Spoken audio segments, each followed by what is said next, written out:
জাতীয় বিদ্যালয় ন্যাস হোজাইৰ এক্সিকিউটিভ কাৰ্যকৰী সদস্য ডক্টৰ গজেন্দ্ৰনাথ শৰ্মা, ৰবীন্দ্ৰনাথ ঠাকুৰ বিশ্ববিদ্যালয়ৰ জ্যেষ্ঠ অধ্যাপক। মই এতিয়া আমাৰ জুবিন গাৰ্গক শ্ৰদ্ধাঞ্জলি তথা স্মৰণ কৰিবলৈ তেখেতক মই অনুৰোধ কৰিছোঁ। পৰম শ্ৰদ্ধেয় জাতীয় বিদ্যালয় হোজাইৰ সমূহ সদস্য, আপোনালোক সকলোৱে জানে যোৱাকালি আবেলি ছিংগাপুৰত এটা আকস্মিক দুৰ্ঘটনাত জুবিন গাৰ্গ আমাৰ মাজৰ পৰা চিৰদিনৰ বাবে গুচি গ'ল। স্বাভাৱিকতে মানুহৰ মৃত্যুত মই ইমান আৱেগিক নহওঁ, কিন্তু যোৱাকালিৰ ঘটনাই আমাক বাকৰুদ্ধ কৰি পেলাইছে। জুবিন গাৰ্গৰ কণ্ঠেৰে সকলোকে অসমৰ জনগণৰ উপৰিও ভাৰতবৰ্ষ বা পৃথিৱীৰ এক বৃহৎ অংশক মোহিত কৰি ৰাখিছে। তেওঁ জনগণৰ হৃদয়ত স্থান পাইছে, অসমৰ জনগণৰ বিশেষকৈ হিয়াৰ আমঠু নাম পাইছে।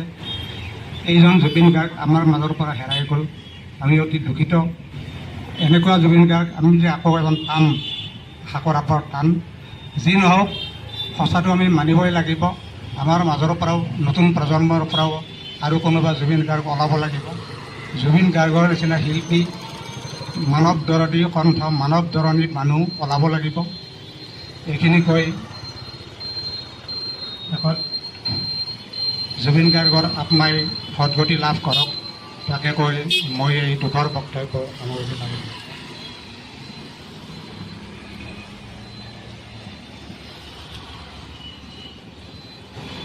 শ্ৰদ্ধেয় ৰাইজ, প্ৰচণ্ড গৰম, আমি আৰু বেছি দীঘলীয়া কৰিব বিচৰা নাই। আমাৰ এই স্মৰণ অনুষ্ঠান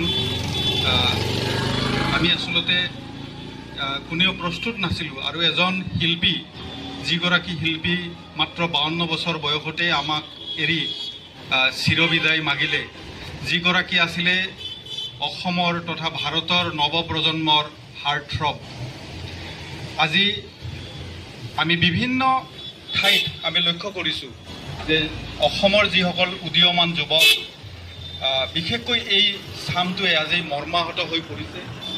আৰু জুবিন গাৰ্গ অবিহনে তেওঁলোকে কেনেকৈ বাচি থাকিব, কেনেকৈ জীয়াই থাকিব,